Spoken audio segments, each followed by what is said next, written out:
Get her off my plane or I am killing the engines right now. Those words didn't travel through the cabin so much as detonate inside it, splitting the carefully maintained atmosphere of luxury and calm. The way a stone splits, still water sending invisible ripples through every passenger who heard them. Every flight attendant who froze mid-motion. Every person who had settled into the quiet assumption that this evening, despite the weather, was going to be perfectly ordinary. Outside JFK International Airport was being punished by the kind of November rain that feels personal. The kind that comes down, not in drops, but in solid, relentless sheets, hammering the tarmac, blurring the runway lights into long amber smears, turning the air between the terminals and the aircraft into a gray, impenetrable curtain. The wind off the Atlantic pushed against the fuselage of the Boeing 777 with enough force to make the whole structure shudder slightly, a barely perceptible tremor that only the most experienced travelers would notice, and only the most anxious would worry about. Inside the aircraft, however, the world had been engineered to make you forget the storm entirely. The lighting in the first-class cabin was tuned to a warm, low amber, the kind that softens every face and makes even strangers look familiar. The air carried a faint trace of jasmine and cedar piped in deliberately, and beneath that, the deeper, older scent of genuine leather from the wide sculpted seats that lined the forward cabin in private pod formations, each one a small world unto itself, each one costing more per transatlantic crossing than most people's monthly rent. The auxiliary power unit hummed somewhere beneath the floor, a constant reassuring undertone that told your nervous system this machine was alive and capable and ready.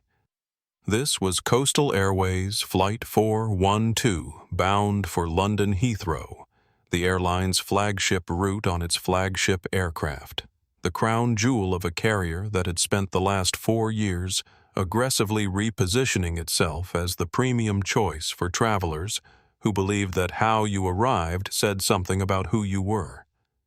The passengers who had settled into the forward cabin reflected that positioning with the kind of studied, unconscious ease that comes from having occupied these spaces many times before. In 2, a man in his mid-40s was typing with both thumbs on a laptop that cost more than some cars. His reading glasses perched at the end of his nose, his focus so complete he hadn't looked up since boarding. In 3C, a woman who moved through public spaces with the particular awareness of someone used to being recognized had positioned a wide-brimmed hat on the seat beside her and was studying something on her phone with the deliberate blankness of a person actively choosing not to be seen. An elderly man in 2F had reclined his seat to its full flat position before the door had even closed, sleeping with the practiced abandon of someone who had crossed oceans so many times the whole enterprise had become no more remarkable than a long car ride.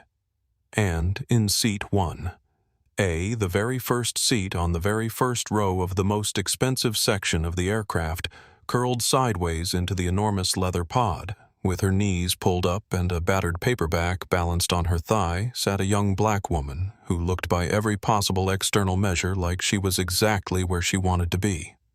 She was 19, maybe 20. She wore an oversized gray university hoodie, the kind that has been washed enough times to go perfectly soft with the university name cracked and fading across the chest. Her sweatpants were the same heathered gray, and her sneakers, currently tucked to one side because she'd slipped them off without thinking, were the kind of sneakers that had clearly gone on some adventures, the white rubber edges softened to cream. The laces replaced at some point with a slightly different shade. Her hair was in long braids, gathered loosely over one shoulder, and a pair of large, noise-canceling headphones rested around her neck like a piece of jewelry she'd forgotten to take off. She was reading, not scrolling, not watching, not half present in the way that people in expensive seats often are one eye on their devices and one eye on who might be watching them enjoy their upgrade. She was actually raiding her finger, moving slowly under a line of text, her lips forming the faintest ghost of a shape as she worked through a sentence she was clearly savoring. She didn't notice the footsteps coming down the aisle toward her. Nobody in that cabin in that moment had any reason to believe that what was about to happen was going to change more than one life forever. Captain Harlan Cross had a ritual before every flight, and he had performed it so many times over 32 years that it had stopped being a ritual and become simply the way things were done, the natural order of events that preceded wheels leaving the ground, the baseline from which all other actions were measured. He would stand at the cockpit window for exactly 90 seconds after the load sheet was signed, not looking at the paperwork, not reviewing the weather charts one more time, but simply looking at his own reflection in the dark, rain-streaked glass, adjusting the silver wings on his lapel, squaring his shoulders inside the uniform jacket that he had dry-cleaned after every third flight without exception, and allowing himself a moment of complete private certainty that he was the most qualified person on this aircraft to do what needed to be done tonight. Then he would turn open the flight deck door and walk out into the cabin. He was 57 years old, with a jaw that looked like it had been carved from something that didn't bend easily, and silver hair swept back from his forehead with such rigid precision that it might as well have been architectural. He had the posture of a man who had spent decades believing that how you carried yourself in a room told other people everything they needed to know about whether to listen to you. And he had been correct often enough and rewarded sufficiently for that correctness that the belief had calcified into something closer to fact, at least in his own mind. His first officer tonight was James Okafor, 31 years old, recently upgraded from regional jets with the careful, contained energy of a man who had learned early and well that being excellent was not always enough, that being excellent and invisible was sometimes the more effective strategy. James had prepped everything perfectly, the weather package, the fuel calculation, the flight plan filed and confirmed, and was now sitting in the right seat running a preliminary systems check when Harlan came back through the flight deck door after his reflection ritual and announced without preamble that he was going to do a final cabin walk. James noted the time. They had a slot in 22 minutes. He didn't say anything. The thing about Harlan's cabin walks was that they were not technically required. The purser performed her own boarding check. The gate agents confirmed the manifest. The ground crew handled the physical security of the aircraft exterior. Harlan's walks were something else, a performance conducted for an audience of one, a slow procession through the cabin in which he surveyed what he considered to be his domain, his vessel, his responsibility, and confirmed to himself that everything was as it should be, which meant in practice that everything matched the image he carried in his head of what a Coastal Airways first-class cabin should look like on a Tuesday evening on the flagship transatlantic route. The purser, Renee Beaumont, was arranging the pre-departure champagne service in the forward galley when Harlan emerged from the flight deck. She was 63 years old and had been flying for longer than some of her colleagues had been alive, and she had worked with enough captains to know within about 30 seconds of boarding what kind of evening she was going to have. Tonight she had known since Harlan came through the crew door and didn't acknowledge her greeting. "Everything good up front?" Harlan asked, not looking at her. "Full cabin except for 2 seats in row 5, Renee said. "Boarding's complete. We're ready." Harlan was already looking past her, already scanning the cabin with that slow, proprietary sweep of the eyes that made Renee think, as she had thought many times before, of a man walking through a museum he personally owned, checking that all the exhibits were in their correct positions. He went through the rows methodically. 2, a laptop-open man typing familiar type. 2F, elderly passenger already asleep good. 3C, woman with the hat high maintenance, probably, but quiet for now, fine. His gaze moved forward toward the bulkhead.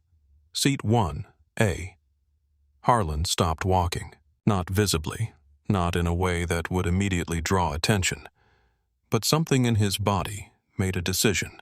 Before his conscious mind caught up with it, a small seizing of forward motion, a fractional tightening of the muscles along his jaw and the back of his neck. The kind of involuntary response that the body produces when it encounters something that the mind has already categorized as wrong before it has even finished looking. He stood there for a moment, looking at the girl in the hoodie reading her paperback, and the heat that started in the back of his neck traveled slowly upward.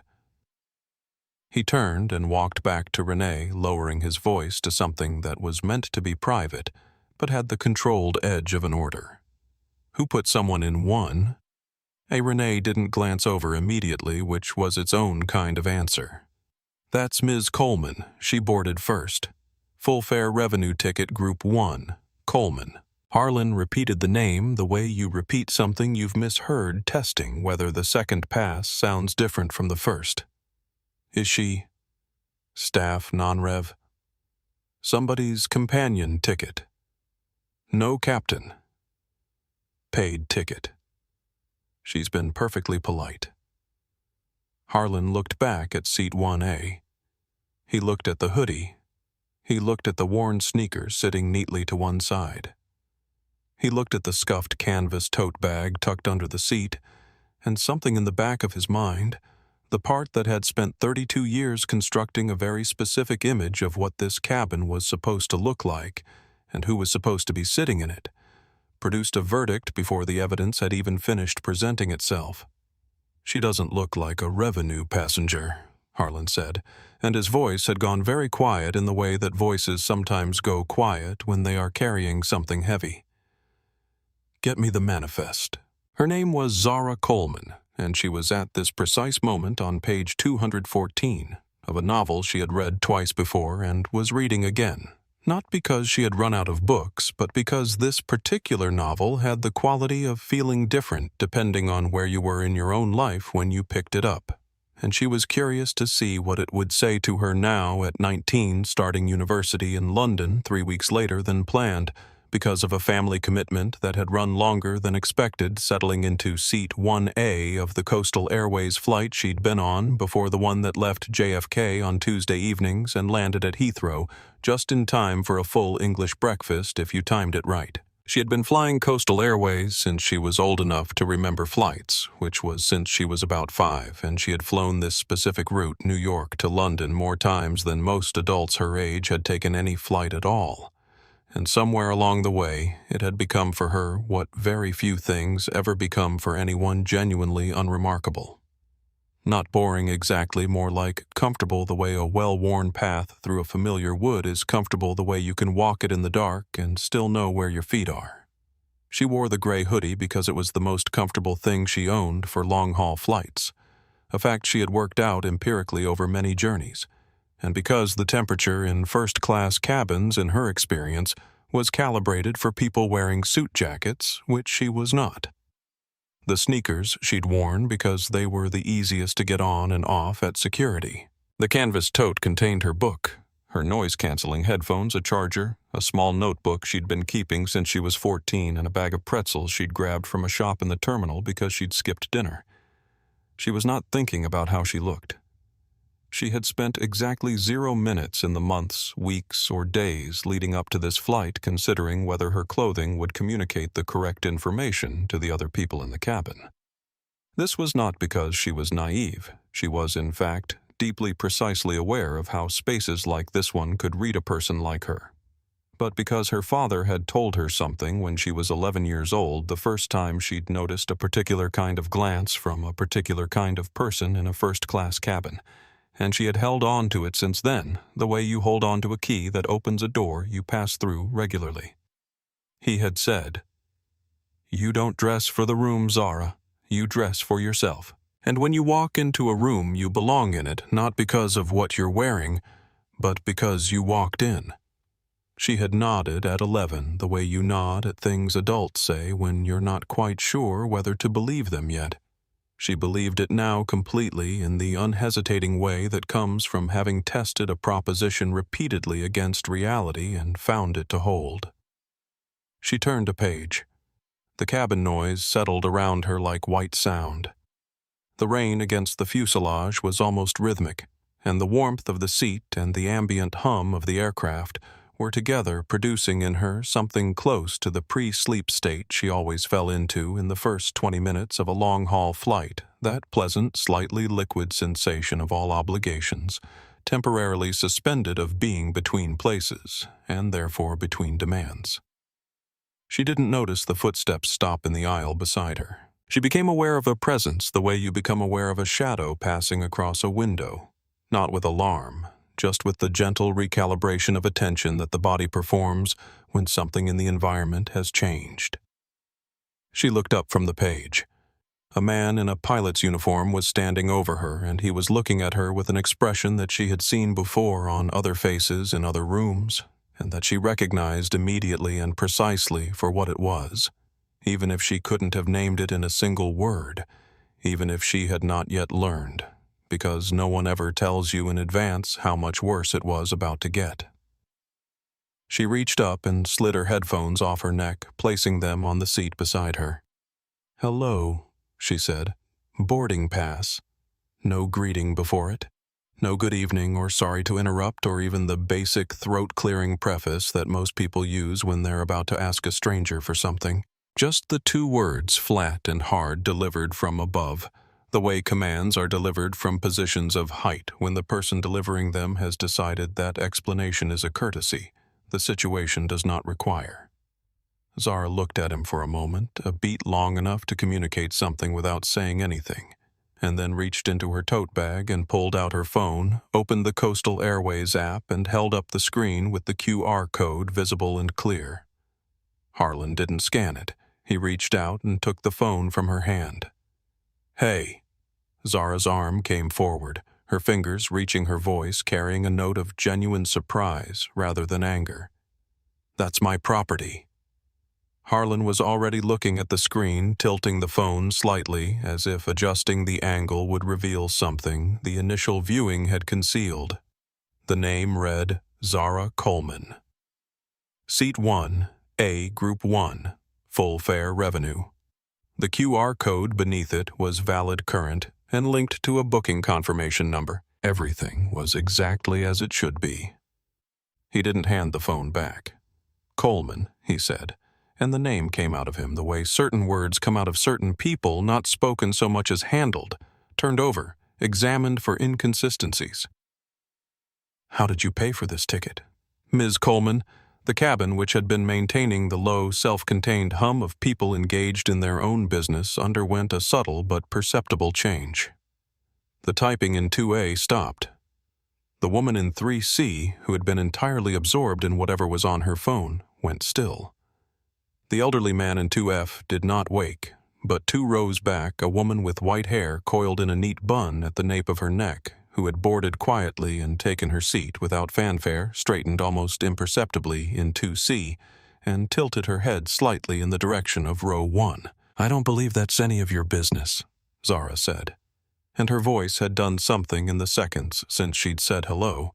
It had lost the softness of someone who had been reading comfortably, and acquired instead a particular quality of stillness, the kind that isn't the absence of energy, but rather its careful, deliberate containment. "It is my business," Harlan said, leaning very slightly forward, just enough to change the geometry of the interaction, just enough to make the air between them feel smaller when I suspect a security breach on my aircraft. "A security breach." Zara repeated it without inflection, the way you repeat something to confirm you heard it correctly before deciding what to do with it.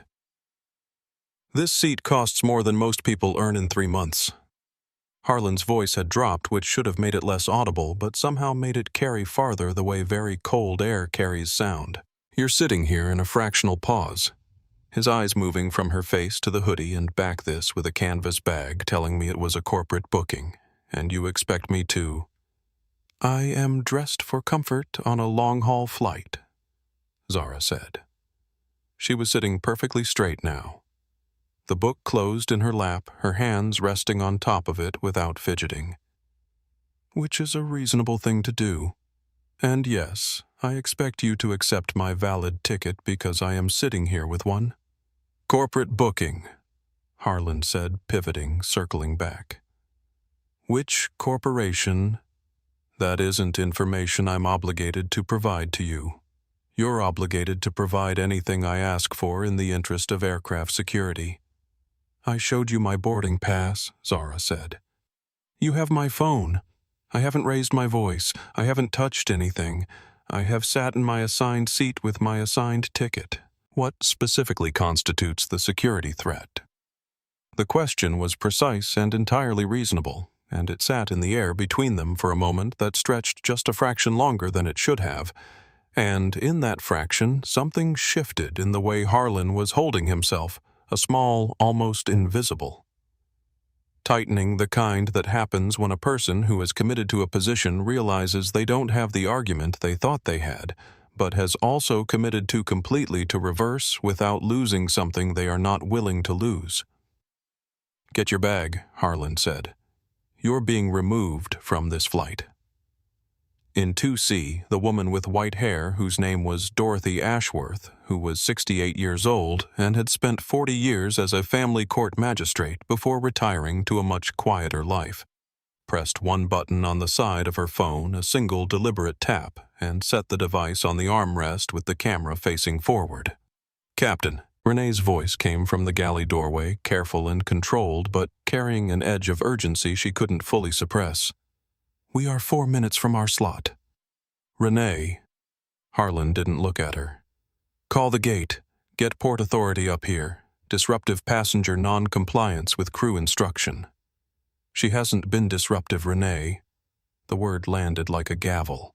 From the cockpit, James Okafor appeared in the flight deck doorway, drawn by the quality of silence that the cabin had developed. The particular absence of normal sound that tells experienced crew something is happening that shouldn't be. He looked down the aisle. He saw Harlan standing over the girl in seat 1A. He saw the girl young, composed, her hands flat on the closed book in her lap, not performing composure but actually genuinely possessing it. He looked at Harlan's back at the set of his shoulders. James stood in the doorway for 4 seconds.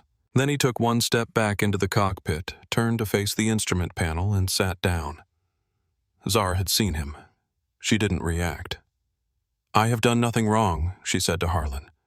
She said it the way you state something for the record, quietly and clearly, without expectation that the record will help you right now, but maintaining it because the record matters. "I would like my phone back, and I would like you to let me read my book."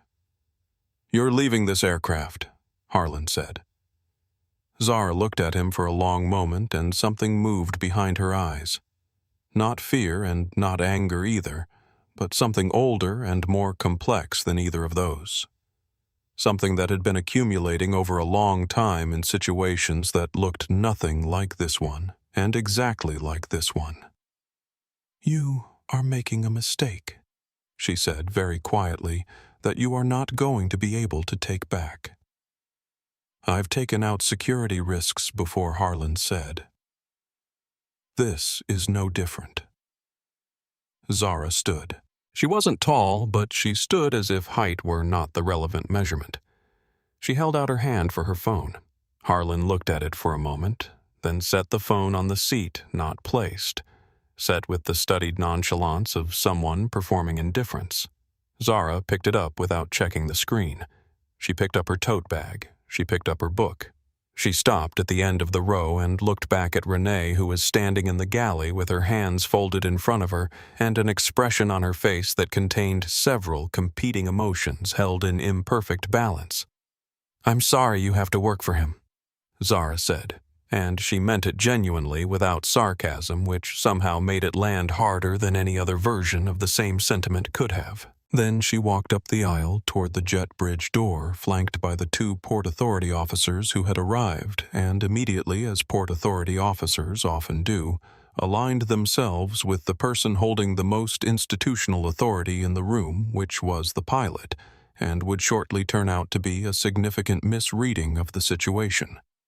The 2 officers came off the jet bridge with rain still dripping from their jackets, blinking in the warm amber light of the first-class cabin, like men walking in from a different world. Which they were out there was weather and noise and the endless mechanical chaos of an international airport at peak evening hours, and in here was leather and jasmine, and a standoff between a pilot and a 19-year-old girl that had polarized the cabin into 2 distinct emotional territories, without anyone having said a single definitive word about what was actually happening. The older of the two officers, heavy-set mid-50s, with the deliberately neutral expression of a man who has resolved several thousand disputes in public spaces and has learned that the fastest path to resolution is to identify the highest authority in the room and work outward from there, took in the scene in roughly 4 seconds. He saw a pilot in full uniform wings on the jacket captain's stripes, arms crossed with the particular set of the jaw that comes from a position being challenged. He saw a young black woman in a hoodie holding a canvas bag standing very still with the particular set of the jaw that comes from a position being maintained. He made a decision. It was not a conscious decision in the deliberate sense, more the activation of a deeply worn groove. The kind of groove that gets worn over years of repeated choices, accumulating into something that starts to feel like instinct. "Miss," he said to Zara, in a tone that was not unkind, but was also not neutral in the way he probably believed it was. "The captain is the final authority on this aircraft. Under federal aviation regulations, if he's requesting a passenger to deplane, I haven't done anything," Zara said. Her voice was still level, still even carrying only the slight additional weight of someone who has said a thing multiple times and is saying it again with the particular precision you use when you understand that precision is the only tool left available. "I have a valid ticket. I've shown it." He took my phone. "I've complied with every actual legal requirement I'm aware of. That's something we can sort out inside," the officer said, with the tone of someone who does not intend to sort it out inside but needs the sentence to exist so that the next sentence can follow. "Right now, if the captain is requesting, she doesn't need to do anything," a voice said from 2C, quiet but carrying. Dorothy Ashworth had not raised her voice. She didn't have the voice of a woman who raised it, often. She had the voice of a woman who had spent decades in rooms where people came to her for decisions, and had learned that the sentences which carried the most weight were usually the shortest ones delivered at ordinary volume. She was not standing up. She was sitting exactly as she had been sitting, her phone on the armrest, the camera still running. "She has a valid ticket," Dorothy continued. "I watched her board. She showed her boarding pass at the gate. She sat down. She opened a book. That's everything that happened before this man. She didn't point. Just let the space where a point would have gone. Do the same work, came out of the cockpit, and decided she was a problem." Harlan turned toward 2C with the expression of a man encountering unexpected resistance from a direction he hadn't fortified. "Ma'am, this is an aviation security matter. It looks like a woman being told she doesn't belong somewhere. She paid to be," Dorothy said with the same measured quietness, and then she didn't say anything else because she didn't need to, because the sentence was already doing everything a sentence could do. In that moment, Harlan did something that would later, in a very different context, be watched approximately 14 million times on various platforms. He smiled tight, the smile of a man who believes the machinery of authority has just produced the outcome he wanted and is allowing himself a private, contained moment of satisfaction. He gestured toward the jet bridge door. Zara looked at Renee one more time. Renee looked at the galley floor. Zara looked at Dorothy Ashworth. Dorothy gave the smallest possible nod, barely a movement more, a stillness interrupted, and her hand rested on the phone on the armrest. Zara walked out.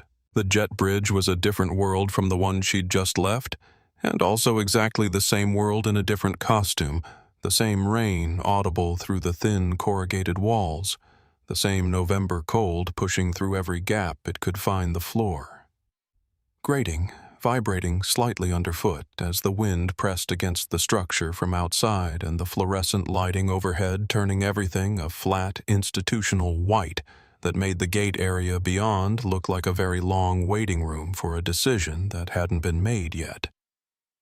The two officers walked her to the end, and then with the particular combination of efficiency and discomfort that characterizes people who have done something they are professionally certain was correct and personally less certain about, pointed her toward a row of plastic chairs at the gate and said someone would come and sort out the ticket situation. And then they went back up the jet bridge toward the aircraft, and Zara was alone. She sat down. The gate was mostly quiet now. The late boarding stragglers had long since disappeared, and the agents at the desk were occupied with something on their screens, glancing up periodically with the studied casualness of people pretending not to observe a situation they are very much aware of. Zara didn't look at them. She looked out the floor-to-ceiling window at the aircraft, which was still there, still lit, still connected to the jet bridge she'd just walked down, the rain sluicing off its nose and wings in wide silver sheets under the ramp lighting. She sat with her tote bag in her lap and her book on top of the bag, and she breathed slowly in through her nose and out through her mouth the way she'd learned to breathe in difficult moments, the way that creates enough space between what just happened and what you decide to do next for the decision to be yours rather than the events. She was not going to cry here. She had decided that in the aisle somewhere between the moment she'd stood up and the moment she'd walked past Renee, and the decision was firm and complete in the way that decisions sometimes become in the middle of difficult things, when you understand that the only resource you have complete control over is how you carry yourself. And you are not going to hand that to anyone. She thought about her father. Not frantically, not as a reaching for rescue instinct, but in the steady, grounded way she thought about him when things went wrong, as a fixed point, as the thing she was oriented toward even when the navigation was difficult. She thought about what he had said at the airport 3 weeks ago when she'd been running late for a different flight and was moving through the terminal with the barely contained urgency of someone who knows they're cutting it fine, but refuses to actually run, and he'd caught her elbow at the security line and said, completely unbothered, "Wherever you're going to get there." She unlocked her phone, checked it for damage, none, opened her contacts, scrolled to the entry saved as Dad Private Line, which was different from the office line, different from the main number, different from the number his assistant answered, because this one he always picked up himself regardless of what else was happening, and she had only called it 3 times before in her life, and he had answered all 3 times within 2 rings. She pressed call. It rang once. 60 floors above Midtown Manhattan, in a room where the windows occupied an entire wall and turned the city below into something that looked from this height like a living circuit board. Lights moving in patterns.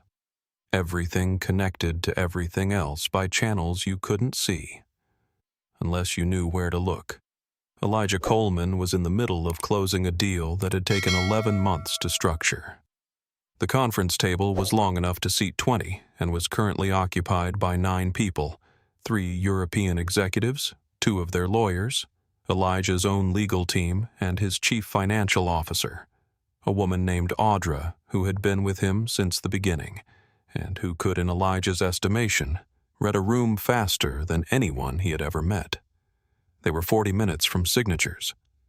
The mood was the specific tension of a thing almost done, the last mile of a very long journey, the held breath before the exhale. Elijah's private phone sat face up on the table to his right, which was unusual. He typically kept it in his jacket pocket during negotiations. But tonight he'd set it on the table when they sat down without explaining why, and Audra had noted it and said nothing.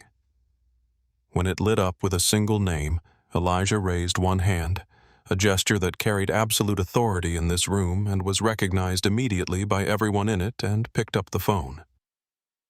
"Zara." His voice was warm in the specific way it was only warm for her, the register that existed nowhere else in his professional life. "You should be in the air. Bad reception on the plane." "I'm not on the plane, Dad." Elijah didn't move. Nothing in his posture changed. What happened? He listened. Zara told him the way she told him things, linearly, precisely, without editorializing the facts arranged in the order they occurred, the boarding pass request, the phone taken from her hand, the questions about how she'd paid the words that had been said, the officers, the jet bridge. She was not crying. Her voice was completely steady. Somehow that was worse.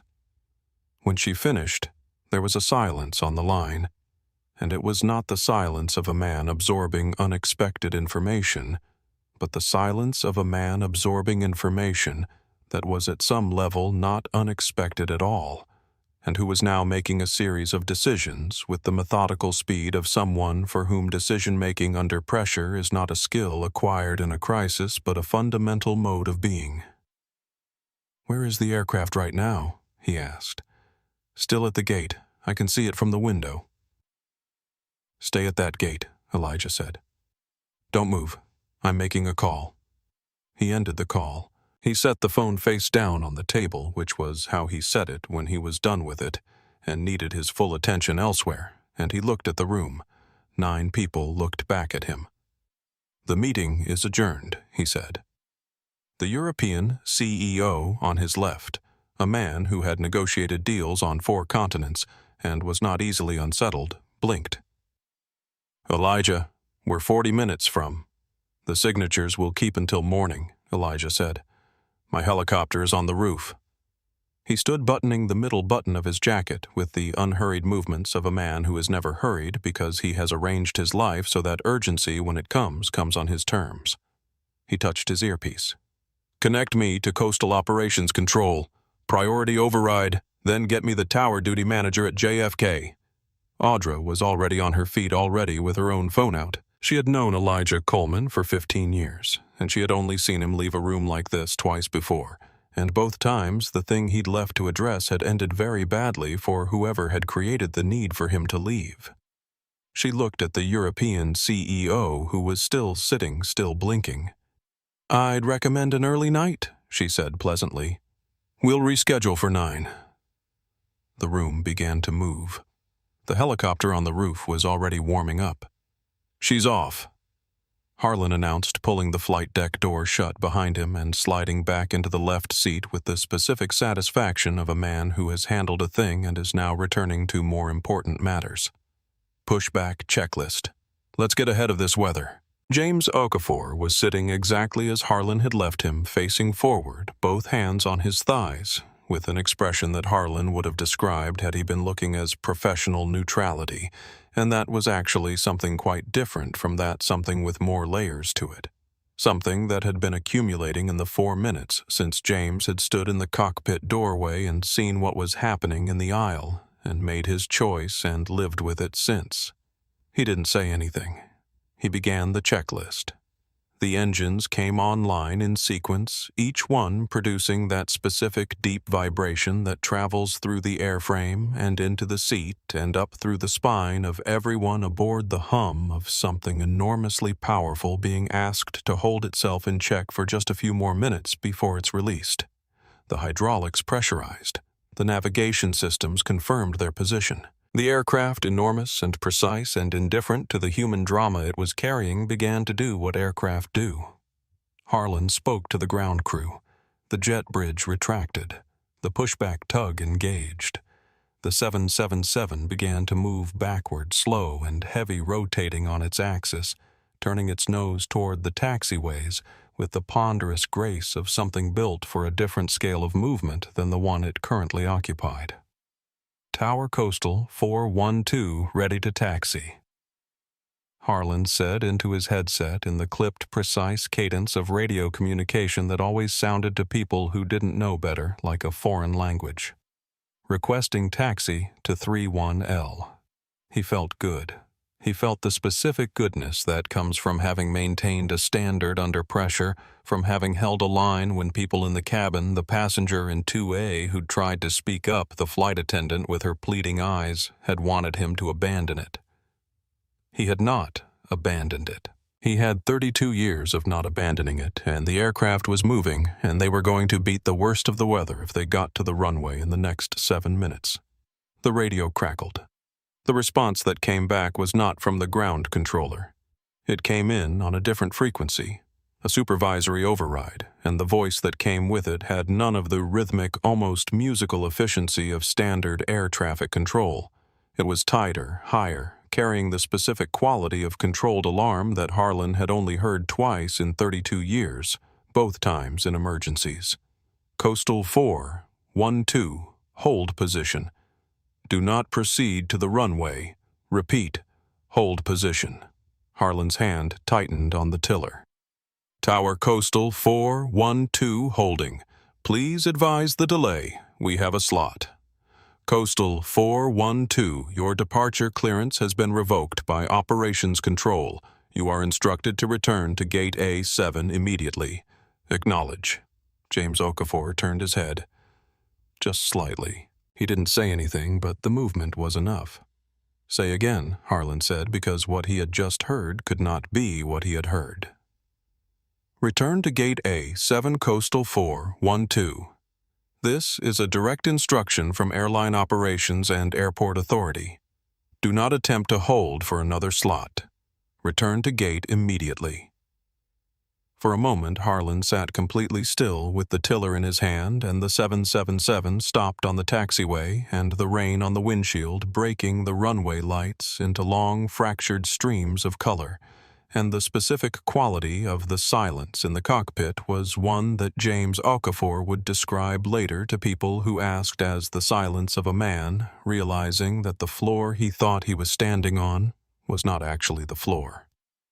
Then Harlan began to turn the aircraft around with the aggressive, overcranked inputs of a man taking his anger out on the only thing currently available to receive it.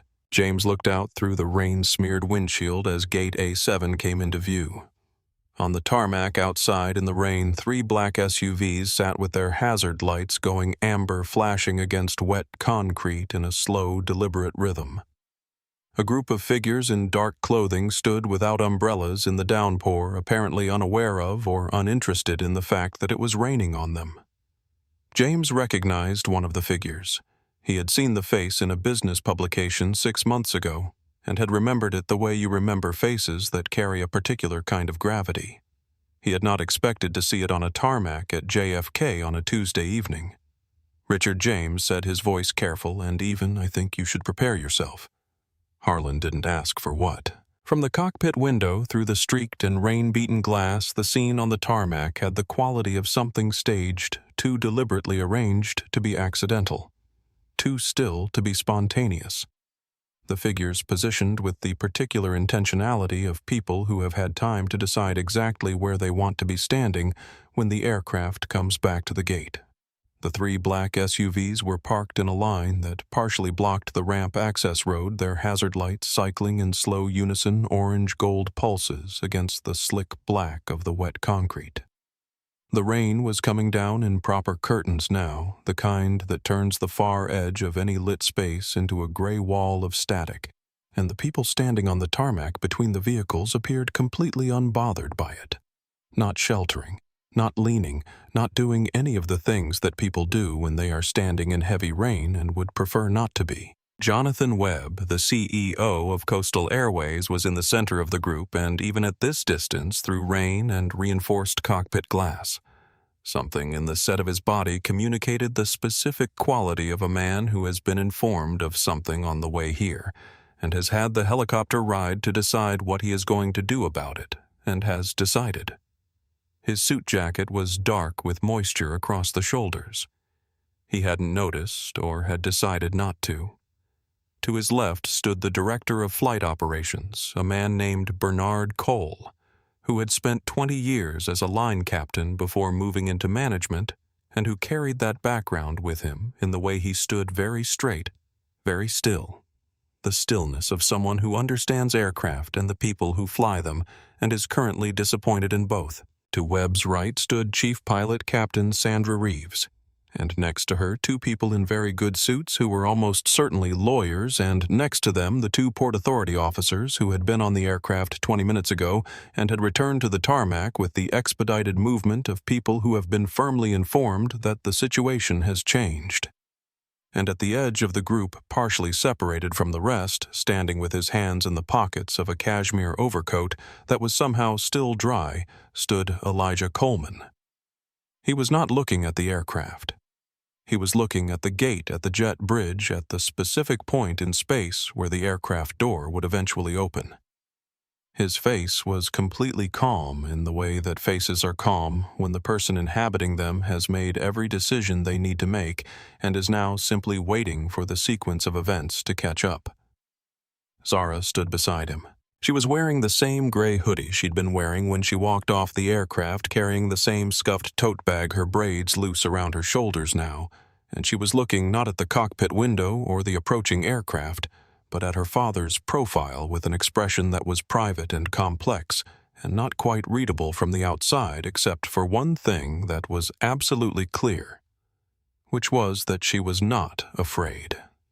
In the cockpit, Harlan brought the 777 to its stop with a hard press of the brakes that was slightly more forceful than the situation technically required, and the aircraft settled into its parked position with the hydraulics wheezing and the parking brake engaging with a heavy metallic clunk that traveled through the airframe. The engines began their wind-down sequence. Harlan didn't reach for the shutdown checklist. He was looking through the rain at the tarmac, and the heat that had started in the back of his neck 40 minutes ago when he'd first stopped in front of Seat 1A had migrated somewhere deeper, somewhere less like irritation, and more like the specific cellular cold that comes when your body understands something your mind is still resisting. "James," he said. "I see it," James said. "That's Webb." It was not a question. "Yes." "Why is Webb on the tarmac?" James didn't answer because the answer was in the tarmac itself, in the 3 black SUVs and the motionless figures, and the man standing at the edge of the group with his hands in his pockets, looking at the jet bridge, with the patience of someone who has already won and is simply waiting for the paperwork to catch up. It was a security call, Harlan said, and the sentence came out with less certainty than any sentence he had produced in the last 40 minutes, which had all been delivered with the bone-deep assurance of a man who has never seriously entertained the possibility of being wrong. Standard procedure.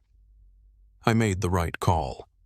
James Okafor turned and looked at him fully for the first time since the cabin walk, and the expression on his face was not anger, not contempt, not satisfaction.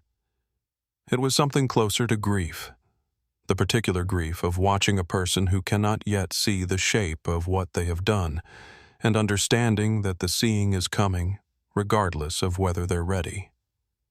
The jet bridge extended toward the aircraft with a low mechanical groan. The aircraft door was about to open. Jonathan Webb did not wait for the flight attendants. He walked up the jet bridge with the direct, unhesitating stride of a man who has decided that formality can wait. And when he reached the cabin door which Renee had opened the moment the bridge connected, he came aboard without announcement, without ceremony, with only the presence of someone for whom the distinction between walking into a room and taking possession of it has long since collapsed. Behind him came Bernard Cole, chief pilot, Sandra Reeves, and the 2 lawyers. And behind them, Elijah Coleman, who entered the aircraft last, and with the least visible urgency of anyone in the group, pausing at the threshold to look down the length of the first-class cabin at the passengers who had remained in their seats through the entire saga, with the contained, slightly stunned stillness of people watching something unprecedented happen at close range, and then walking forward with the measured step of someone who has nothing left to prove and knows it. Zara came aboard after her father. She walked to seat 1A, set her tote bag down, and sat. Harlan had emerged from the cockpit by the time they reached the front of the cabin, and he came out still wearing his captain's authority, the way he'd worn it for 32 years, still arranging himself into the posture of command. Because what the alternative was not something he was yet capable of inhabiting. "Mr. Webb," he said, and his voice was steady, which was an achievement. "I wasn't aware you were coming aboard. I presume this is about the security incident. I want to be clear that my actions were fully within—" "Stop talking," Jonathan Webb said. It was said quietly, but it had the quality of a door being shut.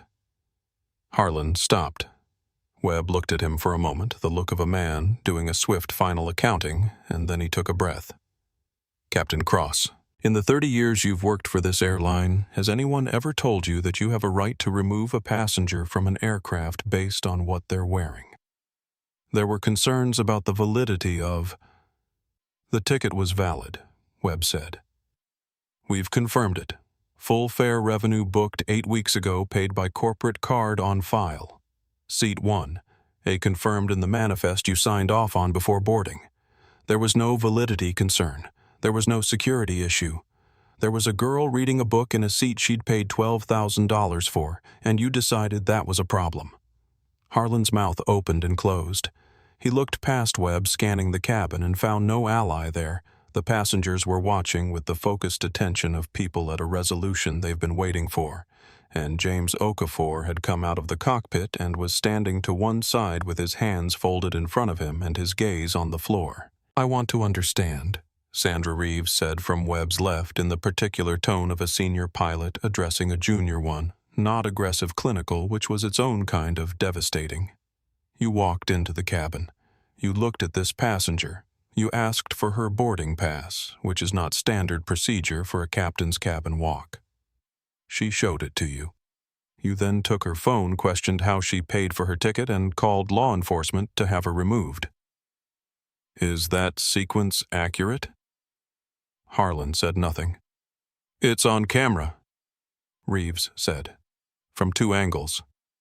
So, I'm asking as a courtesy. I made a judgment call, Harlan said, and even as the words came out of him, he could hear what they sounded like, could feel the specific wrongness of them against the silence of the cabin, but he had no others immediately available. I was acting in the interest of aircraft security. Captain Cross. The voice came from behind Webb, and something in the quality of it, not loud, not performed, carrying only the weight of complete accuracy, made everyone in the forward cabin go very still. Elijah Coleman stepped forward. He was not a tall man, no taller than Harlan, and he was not doing anything theatrical, not pointing, not advancing, not raising his voice. He simply moved from where he'd been standing into Harlan's direct sightline, and the distance between them became, without anyone having moved dramatically, the most significant distance in the room.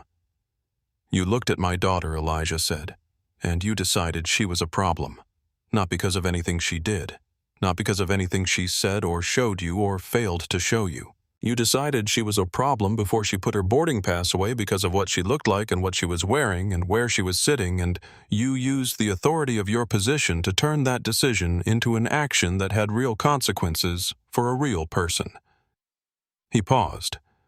I'd like you to tell me what you would call that, if not what I'm calling it. The silence that followed was the kind that has weight, that actually occupies space that people in the cabin would describe afterward as physical. Harlan said nothing. There was nothing to say. He had spent 40 minutes building an argument inside his own head, and he could feel it now for what it had been. Webb looked at Sandra Reeves. Reeves gave a small nod. She stepped forward and held out her hand. Captain Cross, she said.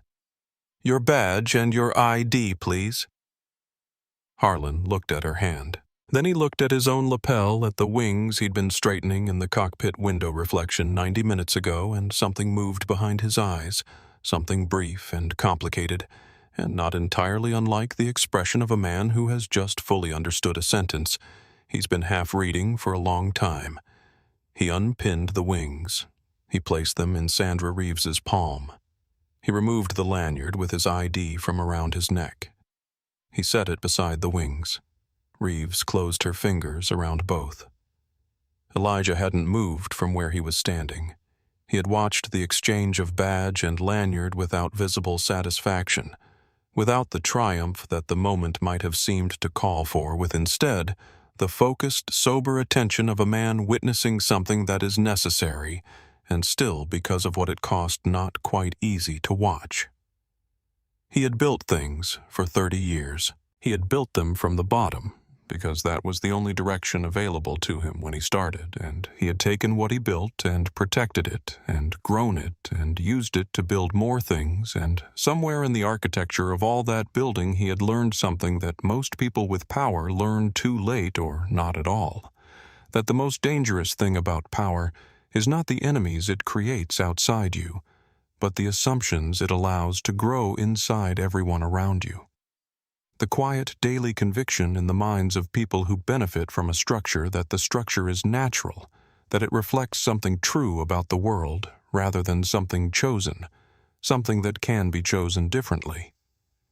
He had thought standing on that tarmac in the rain about what he wanted to say when he got here. He had thought about the version of this that was a speech, the version that laid out the history and the pattern and the weight of what this kind of moment represents beyond the specific individuals involved. He had thought about Zara at 11 years old, telling him about a look she'd gotten in a terminal, and what he'd said back, and whether what he'd said had been enough. He had decided somewhere over the Hudson with Manhattan falling away beneath the helicopter that he wasn't going to give a speech. Mr. Webb Elijah said, turning slightly, "I want something done about the compensation structure for the other passengers on this flight. Full ticket refund and a voucher. Whatever is appropriate." They waited in their seats through something they shouldn't have had to see. Webb, who had expected something else from this moment, nodded. Already being arranged. "And I want a review," Elijah continued, "of the procedures that currently exist or don't exist for situations where a captain's authority is being misused against a passenger who has done nothing wrong. Because the Port Authority officers who came aboard tonight were called up here by this man, and they complied, and they were not wrong to comply with what the law currently says about a captain's authority, which means the law currently says something that makes this possible, and I'd like that to be in a different place than it is." He was not raising his voice. He had no need to raise it. "That's a longer conversation. I'll be having it with the appropriate people." He looked at Harlan one more time. Harlan was standing without his wings, without his lanyard, with his hands at his sides, and a look on his face that was not the look of a man in the middle of a confrontation anymore, but something further along than that, something that comes after. "I'm not going to tell you what you are," Elijah said to him. "You know what you are. What I'll tell you is what you had and what you did with it." A pause. "You had 32 years of being trusted with something. You had a plane full of people who got on this aircraft believing that whoever was in charge of it was in charge because they were the best person available for that job. And tonight, with that trust and that authority, you walked up to a 19-year-old girl reading a book, and you tried to make her feel like she was a mistake." Another pause. "She's my daughter. She is a great many other things as well. But the reason what you did was wrong is not primarily because of who her father is. It's because of who she is. It would have been wrong regardless." He turned to Webb. "I'm done here." Webb nodded. "Security will escort Captain Cross off the property." Elijah looked at Zara, who was sitting in 1A with her tote bag on the floor beside her, watching her father with the expression of someone who has been holding something carefully for a long time and is now very slowly beginning to set it down. He walked to her, leaned down, and kissed the top of her head. "London tomorrow," he said. "Tonight," she corrected him. He almost smiled. "Tonight." He straightened, shook Webb's hand briefly, and walked to the aircraft door. He didn't look at Harlan again. He went down the jet bridge and into the terminal and out into the rain, and the helicopter was waiting on the roof of the parking structure, and he had a merger to finish. Sandra Reeves turned to Harlan with the final formality of someone closing a professional door that will not be reopened. "You'll be contacted regarding the termination hearing. Given the circumstances, I'd recommend not waiting for the hearing to seek legal advice." She said it without cruelty, which was its own form of cruelty. "I'll have someone from ground operations escort you to the crew room to collect your bag." A man in a ground crew vest appeared at the jet bridge door. Harlan looked at him. Then he picked up his flight bag from where it had been sitting beside the cockpit door, and he went. He had to walk the length of the first-class cabin. It was approximately 15 meters from the cockpit door to the main cabin door, a distance that Harlan had walked in both directions multiple times per flight for 32 years. A distance he knew, with the body familiarity of something walked so often, it becomes not a distance at all but simply the space between two familiar points. He had walked it with the authority of a man in charge. He had walked it with the idle proprietary satisfaction of someone surveying a domain. He had walked it once after landing in crosswind conditions that had shaken half the cabin with the quiet pride of a man who had earned the respectful nods of his passengers. He walked it now with his flight bag in his hand and no wings on his lapel, and every person in every seat was watching, and not one of them said a word. Dorothy Ashworth in 2C watched him pass with the expression of someone who has seen a great many things and has stopped being surprised by any of them, which does not mean she was unmoved. Her phone was no longer recording. It was in her bag. She had what she needed, and she would make her own decisions about it in her own time. The passenger in 2A, who had been typing on his laptop for most of the evening, had his screen closed now, and he sat with his hands folded on top of it, watching Harlan go past, and said one thing in a voice that was dry and final and not performative. Safe travels. No one laughed. The irony was too complete for laughter. Harlan kept his head down and kept walking, and then he was through the door and onto the jet bridge, and the door closed behind him. The atmosphere in the cabin shifted. Not dramatically, there was no cheer, no collective exhale. Nothing that dramatic. Just a slow, quiet release of tension, the way pressure drops when a storm finally breaks the air, becoming something slightly different from what it had been. Renee came to seat 1A. She had been holding herself together with the specific tension of someone who has maintained professionalism through something that required considerable suppression of other things, and now she stood at the end of the row and looked at Zara with eyes that were bright with something she was managing carefully. "Ms. Coleman," she said, "I owe you an apology. Not on behalf of the airline, though that's coming too. Mine personally. I stood in that galley and I didn't." She stopped. "I should have." Zara looked at her for a moment, and then she said, "Standing up to someone who has authority over your livelihood is one of the hardest things a person can do, and most of us don't do it when it actually matters. I don't blame you." She said it the way she said most things clearly without performance, meaning precisely what the words said and nothing more or less. "Can I ask you something?" Renee nodded. "Is there any chance of getting pretzels? I've been hungry since the gate." Renee laughed, a short, slightly undone sound, the kind that happens when tension exits the body faster than expected, and said she would find pretzels, and also something better than pretzels, and she went to the galley and was gone. Jonathan Webb addressed the cabin briefly and sincerely without corporate language, explaining the refund and the voucher, and expressing something that sounded for once less like a prepared statement and more like the genuine discomfort of a leader confronting what his organization had just done. The passengers received it with the contained generosity of people who have been through something collectively and are now readjusting to the ordinary.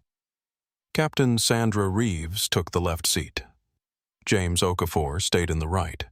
She ran the checklist with the precise economy of someone who has done this 10,000 times and intends to do it 10,000 more, and James ran the responses, and when the engines came online again, the sound of them vibrating through the airframe felt to Zara like something resuming after a pause. She opened her book. She found the page she'd been on. She read the sentence she'd been reading when the footsteps had stopped in the aisle beside her, and then she read the next sentence, and the sentence after that. The crew room was a place Harlan had been in hundreds of times over 32 years. A room that smelled of burned coffee and the slightly synthetic quality of rooms that are never dark and never fully quiet, with metal lockers and a row of chairs along one wall and a bulletin board with laminated notices that nobody read, because everyone already knew the information and the board existed mainly as evidence that the information had been communicated.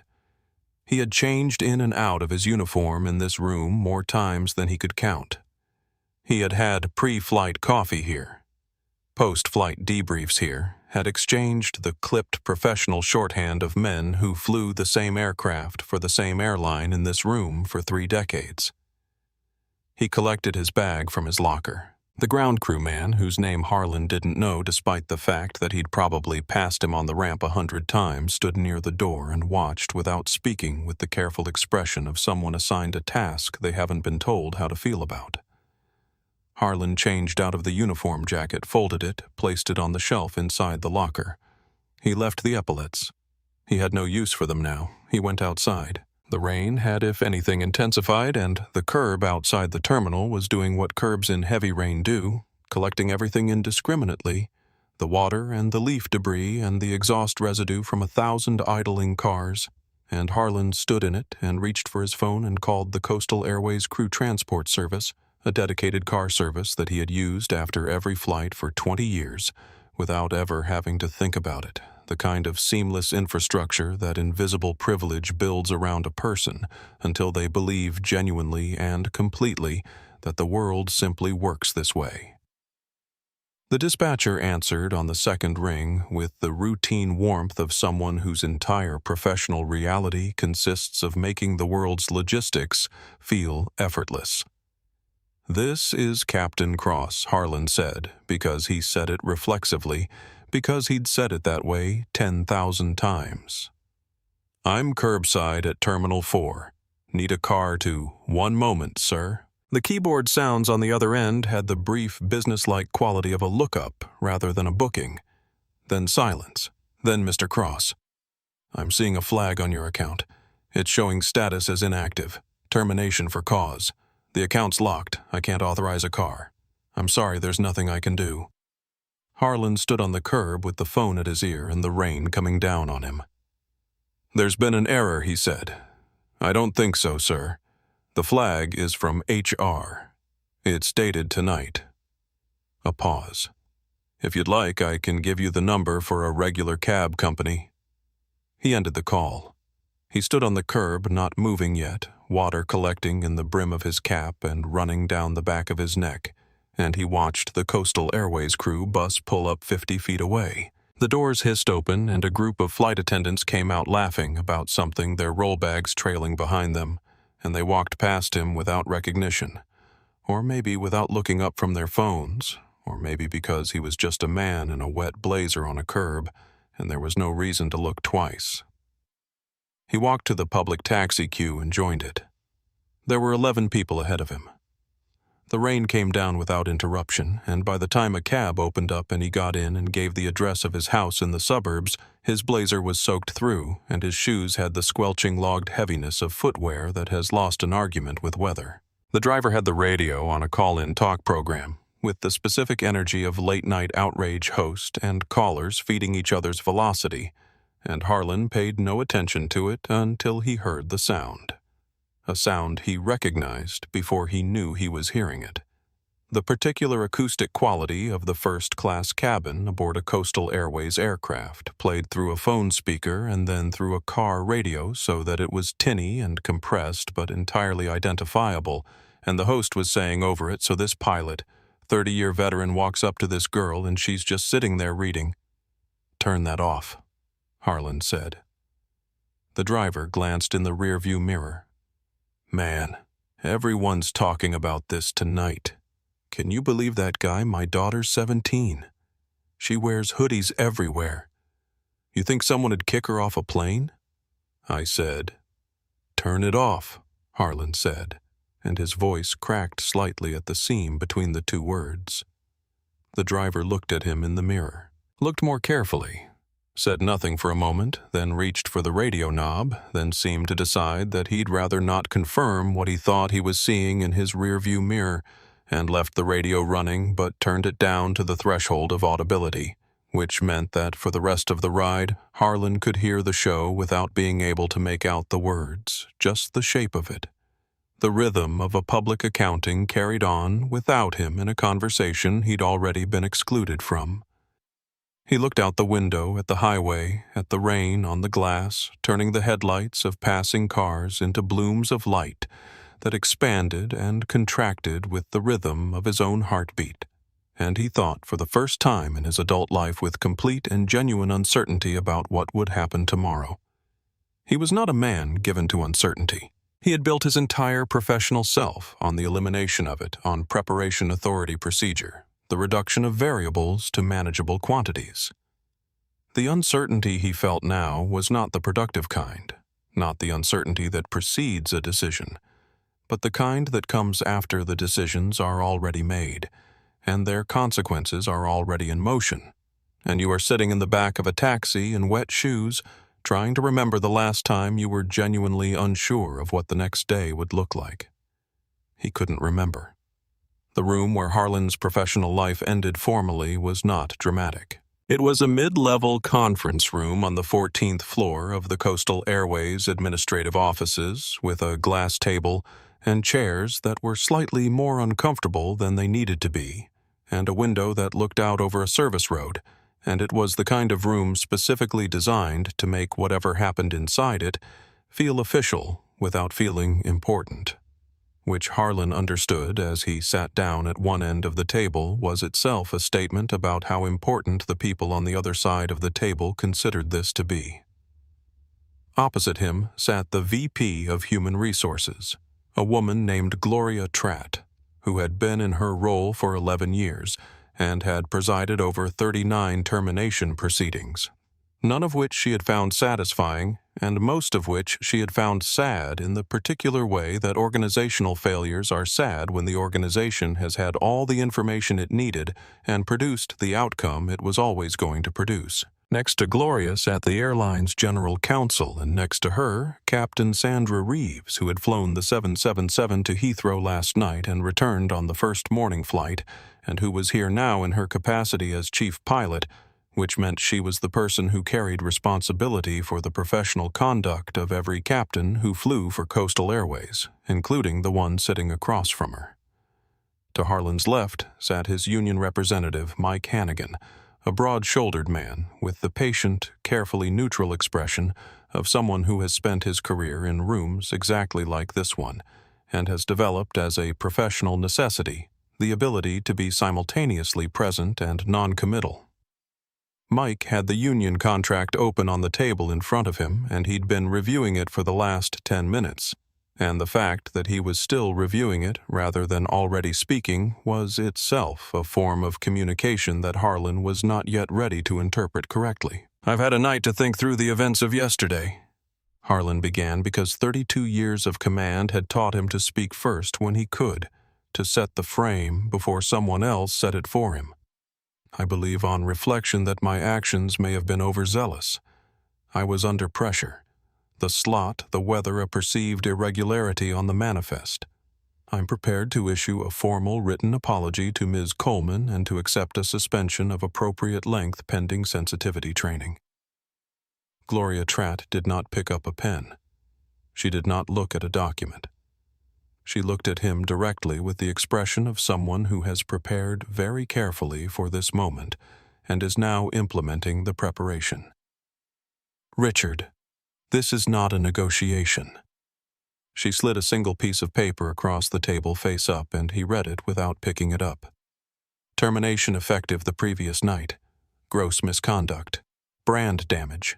Suspension of pension contributions, pending legal review under the clause he'd signed in 2019 and had not thought about since."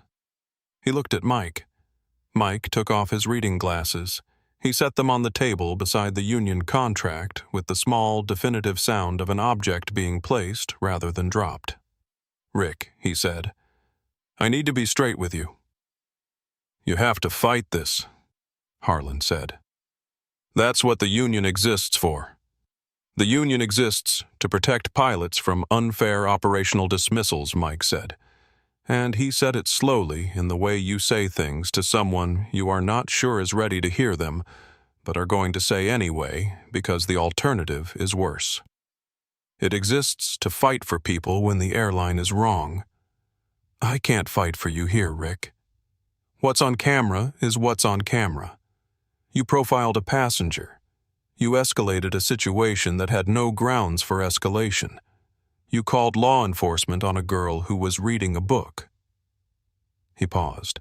The video is on 15 million screens this morning. If the union goes to bat for you, we're telling our members and the traveling public that we think what you did was defensible. It isn't. Harlan looked at Reeves. She had been watching him with the expression she'd had last night when she'd taken his wings, the one that wasn't angry, which was still the worst one. You trained junior captains, she said. You were in the mentorship program for 8 years, 32 years of flying, and the thing that ends it is a boarding pass check you had no reason to perform. She shook her head very slowly. I keep coming back to that. Harlan reached for the pen that Gloria Tratt slid toward him. His hand was not entirely steady, and the signature he put on the termination document was not the signature he would have produced in any other context. It was abbreviated, slightly pressured. The signature of a hand that has decided to complete a motion before the owner of the hand loses the nerve to complete it. He set the pen down. He stood up. He picked up the small cardboard box that had been waiting on the chair beside him, the one he'd quietly loaded during the meeting's preliminary minutes with the 2 or 3 personal items that were all he'd had in his desk. A photograph from his first solo flight taken from below with a disposable camera by a ground instructor he'd lost touch with decades ago. The young man in the cockpit window, barely visible but unmistakably grinning. A plastic model of a 747 the older livery, the one from when he'd started, and a single laminated card, his original commercial pilot certificate, the one from 1993, which he'd kept because it was the beginning.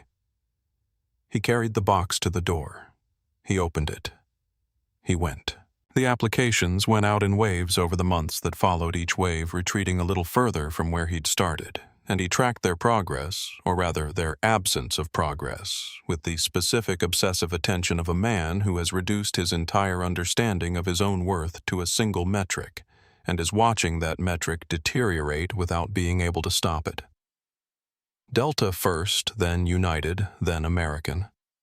The applications submitted with the careful optimism of a man who has 32 years and 12,000 hours, and a record that, prior to the last Tuesday in November, had been essentially spotless. No response, not rejection letters, which would have been something, an acknowledgement, a datum in the dataset, simply nothing, the particular silence of institutions that have collectively decided something without convening to decide it. He lowered the ceiling.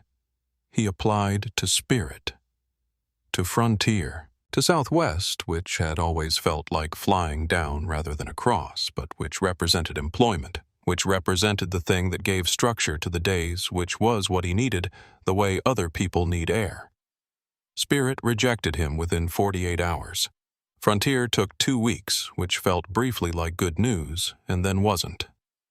Charter jets, next. He went through an agency that specialized in placing career transition pilots in private aviation, which was a phrase that meant something specific and somewhat humiliating to people who knew what it meant and attended 3 interviews with companies that flew wealthy clients to resort destinations and corporate retreats, and came very close with one of them before the founder, a trim, careful man who ran a boutique operation and relied entirely on the discretion and the reputation of his people, called him and said with the brisk regret of someone ending a relationship that hadn't quite started, that the liability exposure was more than the company could absorb, and he wished Harlan luck. Cargo came last. He drove to a hangar in New Jersey on a Wednesday morning in early spring, past the flat industrial sprawl that surrounds every major airport, like the industrial infrastructure of dreams, and sat across a metal desk from a man named Roy, who ran a small freight operation with aging aircraft and routes that nobody glamorous wanted, and for the first time in all these months had an honest conversation. "Your hours are real," Roy said. "I'm not disputing that. On paper, you can fly the hell out of anything I've got. Then let me fly it," Harlan said. Roy set down the folder he'd been holding and looked at him. Not unkindly. in the way of a man who has run a small business for 23 years and has learned that kindness and capability are not the same thing. My insurance carrier went through your file. They're not going to cover you. That's a hard wall. It doesn't matter what I want. He picked up the folder again, set it down again. And the other thing is my crews. A lot of them are young. A lot of them are Black, Latino, Asian. They know who you are. I put you in a cockpit. I've got a problem on my hands that I don't know how to solve. Harlan said nothing for a moment. So that's it. I think it might be, Roy said. I'm sorry. I genuinely am. But the thing that happened, it wasn't an operational error, Richard. You can't rehabilitate an operational error. You can work around it, retrain, try again. What you did was a choice, and choices like that. He stopped. People remember them. Harlan drove back across the industrial sprawl past the parked aircraft on the ramps of various operations, past the taxiing regional jets catching the late afternoon light on their noses, past all the ordinary machinery of a world he had inhabited for 32 years, and from which he had been in the space of one Tuesday evening irrevocably separated. He sat in the parking lot of a diner for 20 minutes before going inside, not because he was hungry, but because he needed to sit in a space that was not the car and was not an empty apartment, and that expected nothing from him.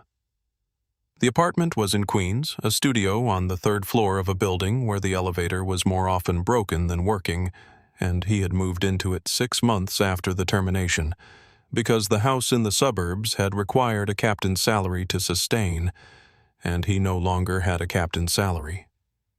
Patricia had left before the house was gone, had left specifically 3 weeks after the video reached 15 million views, when the invitations to the things she'd built her social life around stopped coming, when the friends who had been captain's wife friends revealed themselves to be captain's wife friends, and not simply friends. She had packed with the efficient, suppressed energy of a woman who has made a decision and is executing it before she has time to reconsider, and had gone to her sisters in Vermont, and their conversations since then had the quality of 2 people conducting the logistics of a conclusion.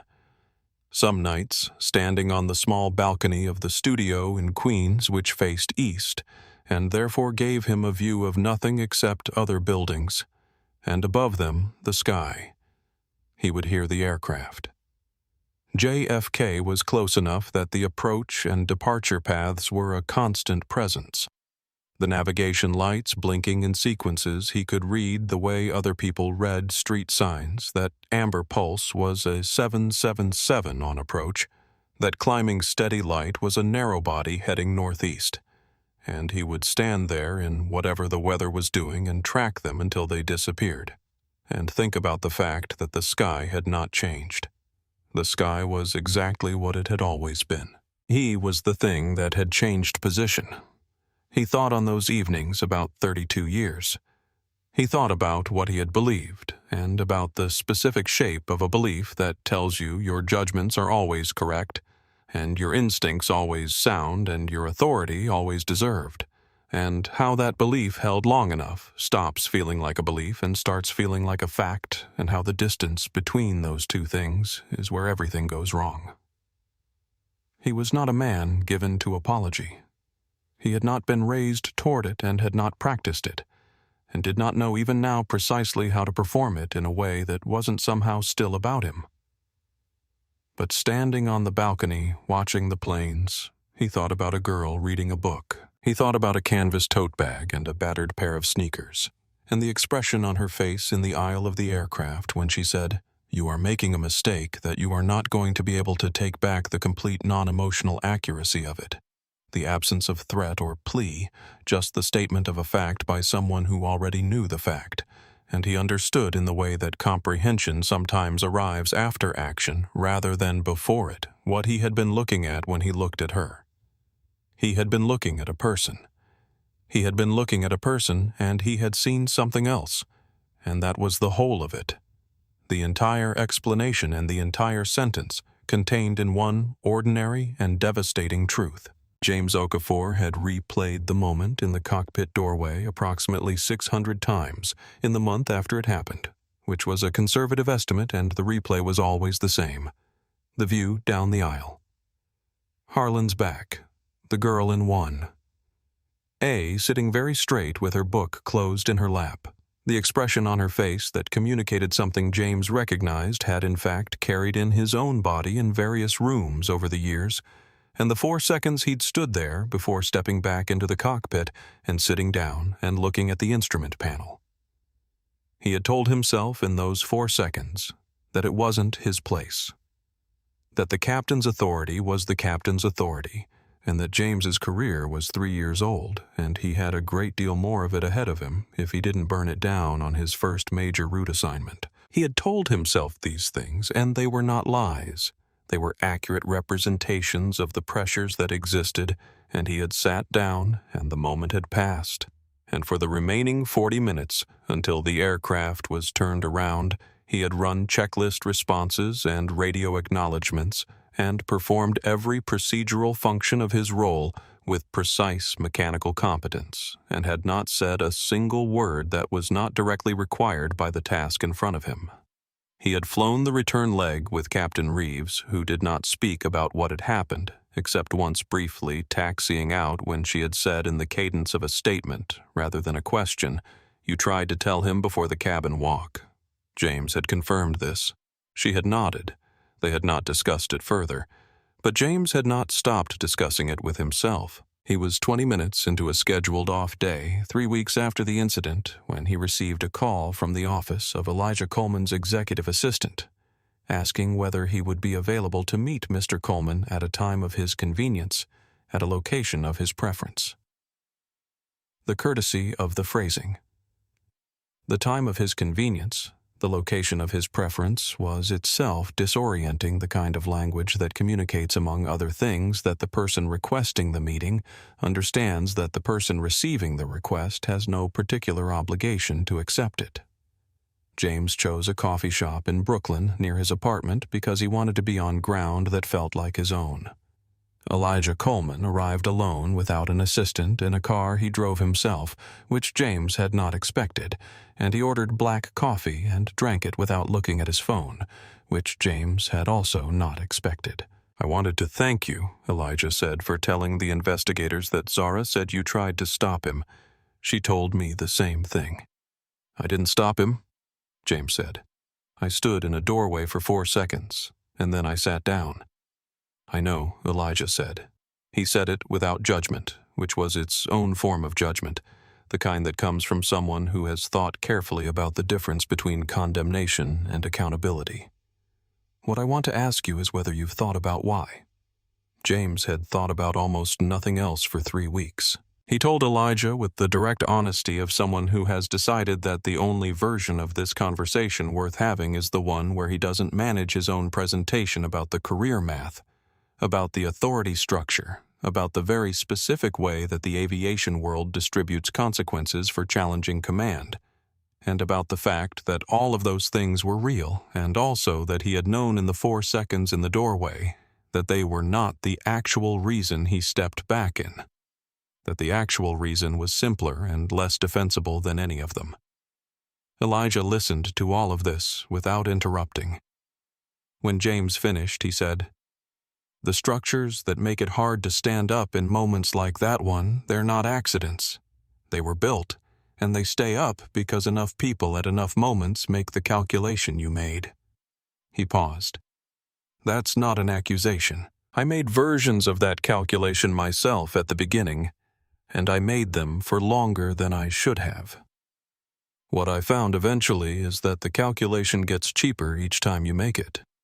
And then one day you realize you've bought something with all those calculations that you didn't mean to buy." He set down his coffee cup. "I'm starting a mentorship program through Coastal for first officers and junior captains from communities that are underrepresented in the front of the aircraft. The program needs people who understand the inside of this industry and are willing to be honest about what it looks like from where they've stood." He looked at James. "I'm asking if you'd be willing to be involved." James sat with that for a moment. He thought about the 4 seconds in the doorway. He thought about what it would mean to commit to a thing that required him to be in some future doorway, something other than what he'd been in that one. "I'm not the person who stood up," he said. No, Elijah agreed. "But you're the person who understands what it costs not to. That's not nothing. That might actually be exactly what's needed." James said yes. He thought about it for the rest of the day, and then he stopped thinking about it and started doing it, which he found was the only way he had ever accomplished anything that mattered. The program took 6 months to build properly, and he was in it from the beginning, mentoring young pilots through the systemic navigation of an industry that had not been designed with them in mind, being honest about his own failures and choices, refusing to present his professional journey as a clean, upward line, when it had been nothing of the kind. 9 months after the Tuesday in November, James Okafor was upgraded to captain. He sat in the left seat of a Coastal Airways narrowbody for the first time on a clear February morning, with a first officer beside him who was 26 years old and had come through the mentorship program and who looked at the moment of engine startup, the way James remembered looking at moments that hadn't happened yet but were about to. "Ready?" James asked. Since forever, the first officer said which was the right answer, and James smiled and picked up the radio and told ground control they were ready to push back, and the aircraft moved.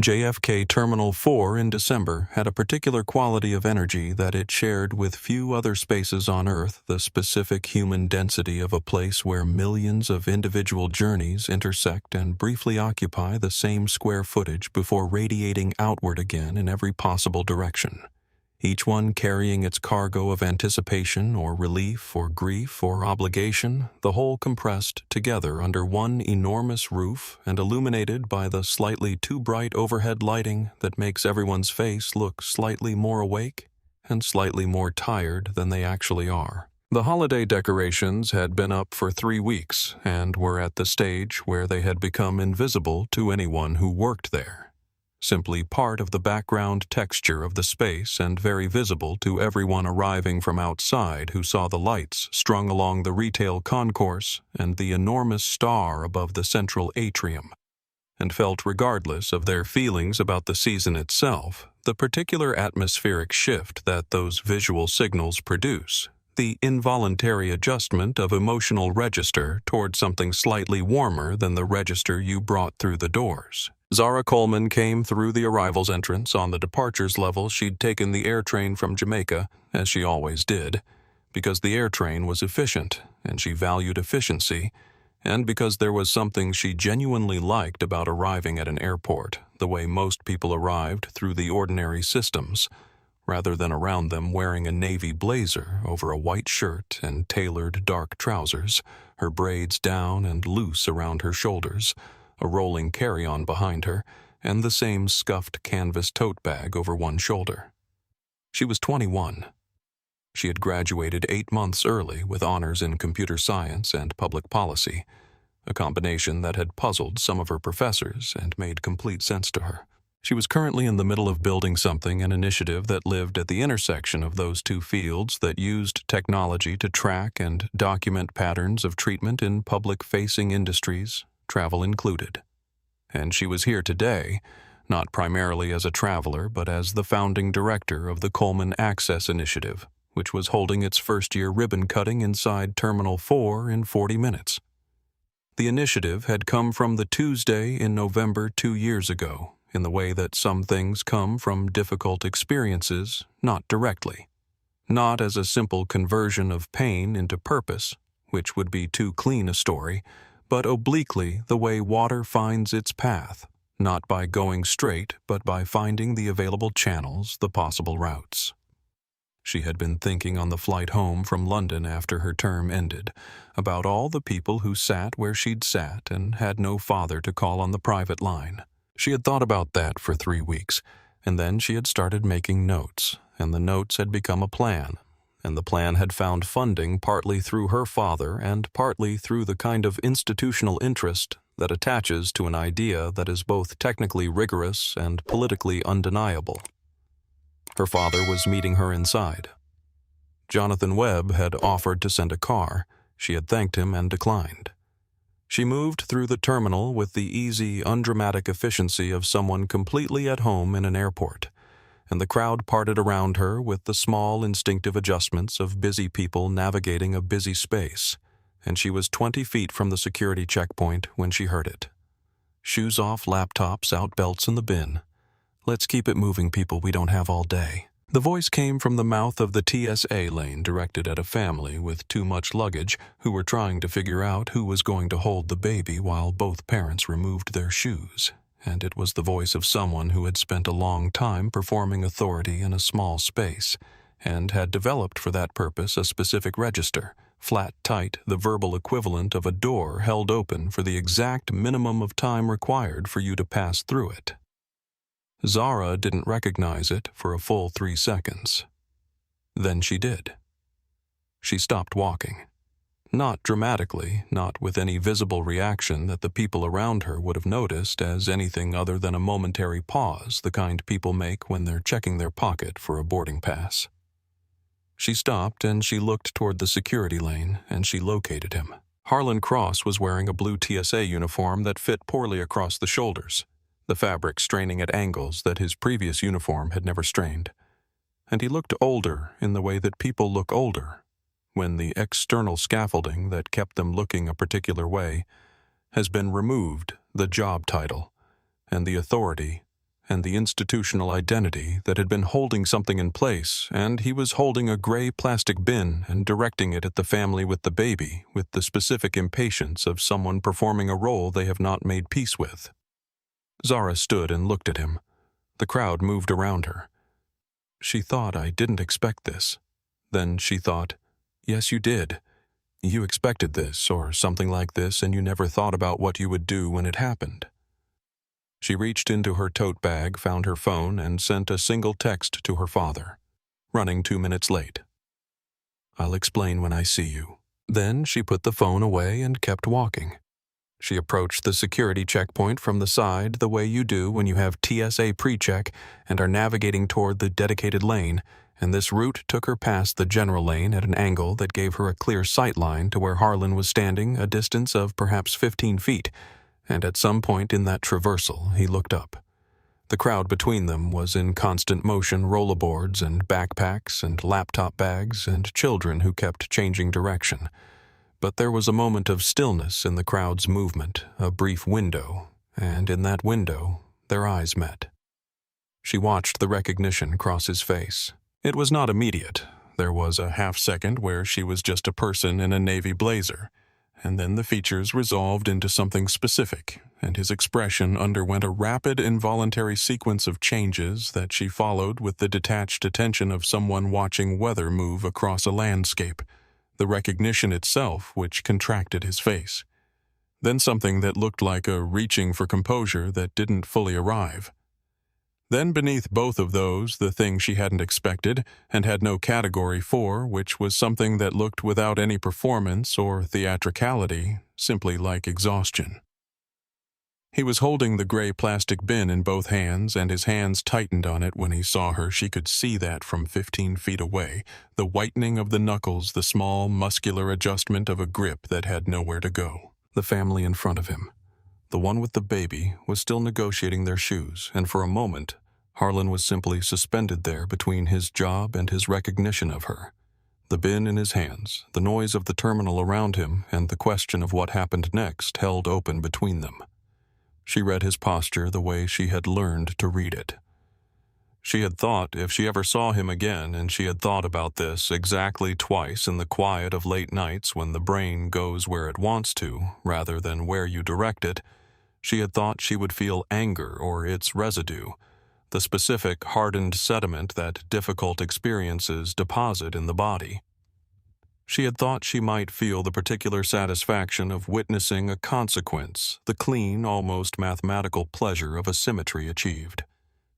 She felt neither of those things, which surprised her. She felt something closer to recognition, not of him specifically, but of the shape of what she was looking at.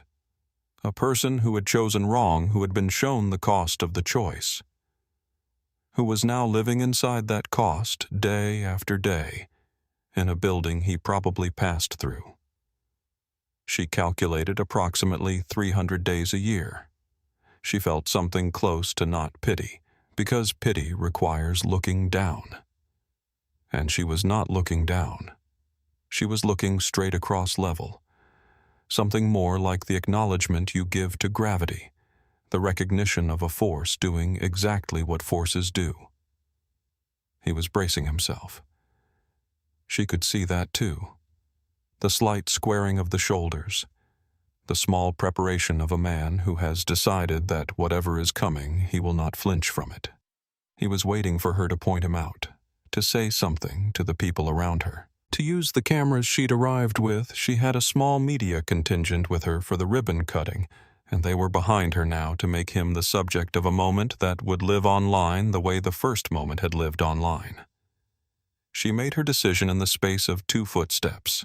She stopped, and she let him see that she had stopped intentionally, not because she was confused about where to go, but because she was choosing to pause, and she looked at him across the 15 feet of busy terminal floor, and she held his gaze for a full 3 seconds without expression, and then she gave him the nod. It was small. It was slow. It was the nod you give to something that has been settled, not resolved in the way that means healed or forgiven or finished in any clean sense, but settled in the way that means this is what happened. These were the consequences. We are both here now in the place that followed from the thing that occurred, and I am done carrying it as a wound, and I am not going to carry it as a weapon either. She turned away. She didn't look back. Harlan watched her walk. He watched the navy blazer move through the crowd, the canvas tote over one shoulder, the braids loose down her back, exactly as they had been loose down her back in seat 1. 2 years ago, and he watched the people around her move and adjust and continue, and he watched her disappear into the pre-check lane and through the scanner and out the other side, and then she was gone into the secure side of the terminal, and the bin was still in his hands. "Hey!" A man behind him.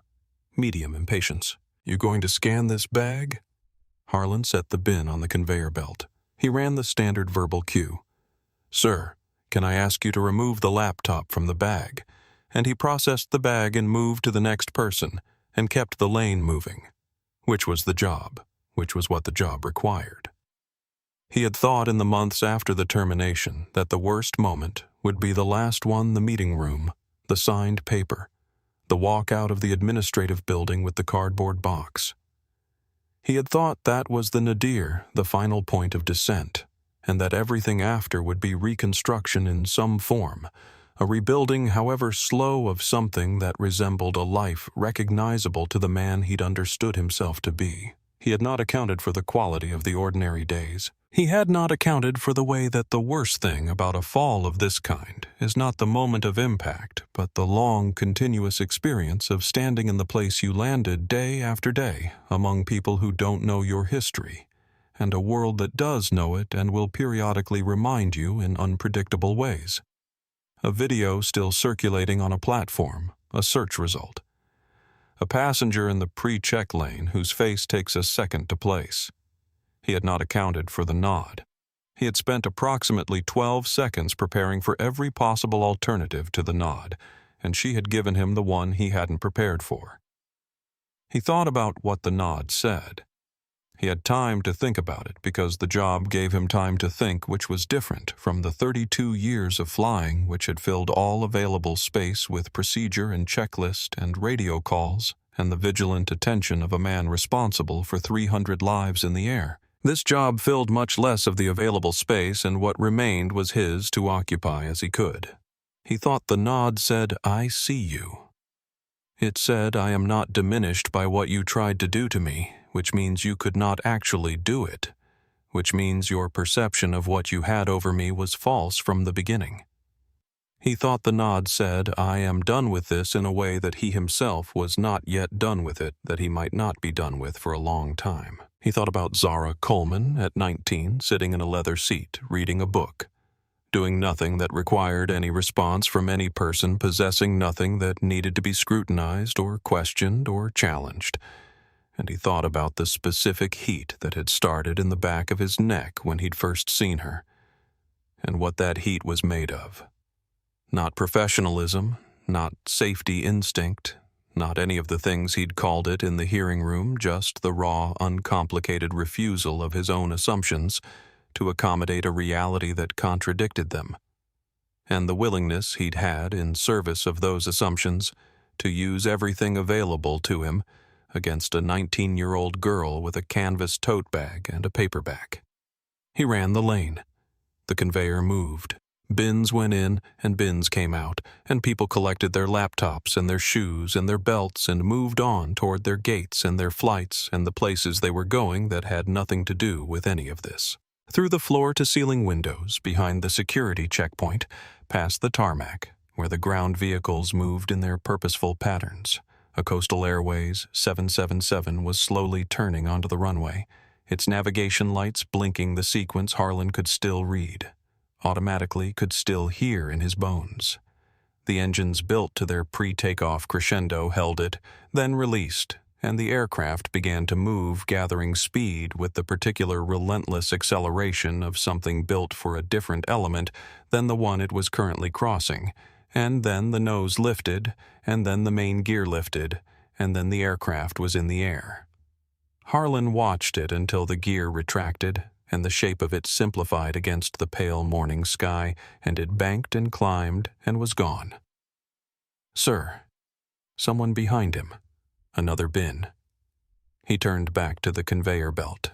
The space that Coastal Airways and the Port Authority had given over for the Coleman Access Initiative's inaugural ceremony was a section of the main concourse just past the retail cluster, high-ceilinged and windowed with natural light coming in from the tarmac side, and the particular acoustic quality of a large public space that amplifies without distorting so that a voice speaking at a reasonable volume carries farther than expected and arrives at its destination with something of its original quality intact.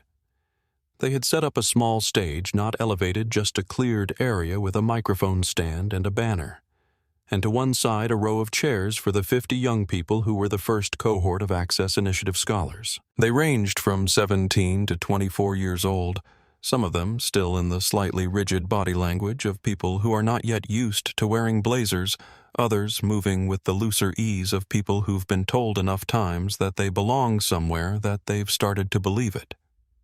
They had come from 17 different states, from communities where the closest airport was a 2-hour drive and where a career in commercial aviation was something that happened to other people's children.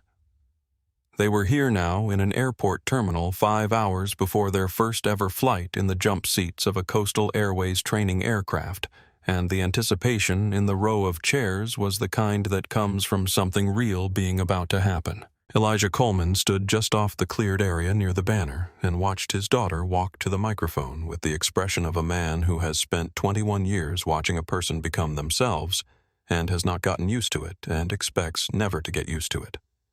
Zara stood at the microphone without notes. She looked at the cohort, at the 50 faces looking back at her, and she said the things she actually believed, which was not always easy to find the words for, but which she'd found over the 2 years since the November Tuesday, that speaking had a way of clarifying that the act of putting a thing into words in front of people who needed the words helped you understand what the thing was. She talked about access, not in the abstract, not as policy, but in the specific physical sense. The access to a seat on an aircraft that takes you to the place your education is happening. The access to a cockpit that reflects the actual range of human capability, rather than the historical range of permitted opportunity. The access to spaces that have quietly maintained their selective memberships by making the cost of entry something other than merit. She did not say Harlan Cross's name. She did not reference the Tuesday. She didn't need to. What she was doing here was already the complete answer to what had happened there, and she understood in the way she had come to understand a few essential things, that the best response to an attempt to make you feel like you don't belong somewhere is not the speech about the attempt, but the thing you build in its place. She said, "The seat you sit in on an aircraft doesn't tell you anything about where you're going. The only thing that matters is that you're going. In the front row of the cohort, a girl of 17 with her braids pulled back and a blazer that was slightly too large for her borrowed from an older sister. As it happened, raised her hand and asked, "What you do when people make it clear they don't think you belong somewhere you have every right to be?" Zara looked at her for a moment. "You stay," she said. "You don't argue, you don't perform, you don't explain. You stay in the seat. The seat is yours. You stay in it." The girl nodded slowly, with the particular nod of someone storing something carefully. Elijah watched his daughter from the side of the stage and said nothing, and needed to say nothing because everything had already been said. Coastal Airways Flight 412 bound for London. Heathrow pushed back from Gate A7 at 8:47 in the evening. 43 minutes behind its scheduled departure, the delay attributed on the board to operational requirements, and explained to no one in the airport who hadn't already been reading about the terminal ceremony on their phones. In Seat 1, Zara Coleman settled into the wide leather pod with the familiar muscle memory comfort of someone returning to a place they know well, and set her tote bag in the storage compartment, and removed from it her noise-canceling headphones and her phone and a novel with a green cover that she had started on the flight home from London at the end of her last term, and had 20 pages left of 20 pages that she had been rationing with the awareness of someone trying to make a good thing last. The cabin around her was exactly as it always was. The amber lighting, the cedar and jasmine air, the soft white noise hum of the auxiliary power settling into the background of perception. The same architecture of comfort and privacy, the same quality of enclosed, suspended possibility that she had always found on the many flights she'd taken in her life, genuinely restorative in a way that was hard to explain to people who hadn't experienced it. The suspension of all obligations, the being between places, the state of motion without the state of arrival. Renee came to the row. She was not the assigned purser for this flight. She had transferred to a different route the previous year, but she was flying this sector as a second-year purser in training a combination of circumstances that had produced when the boarding manifest appeared on her crew tablet that afternoon. A moment of genuine stillness, followed by the specific decision to say nothing about it and simply do her job well. She came with the pre-departure beverage tray and she said, "Ms. Coleman, welcome aboard with the warmth of someone who means both words completely and independently." Zara looked up, recognized her, and smiled the full, unhurried smile of someone for whom this particular recognition is uncomplicated. "Renee, I didn't know you were on this route. Just picking up the sector," Renee said. "Glad to be on it." There was nothing else said about anything that had happened 2 years ago. Because nothing else needed to be said, the shape of the history between them existed in the warmth of the exchange itself, in the specific texture of the welcome aboard, and the specific quality of the smile it met, and any attempt to put words around it would have made it smaller rather than larger. Zara settled back. She put her headphones on.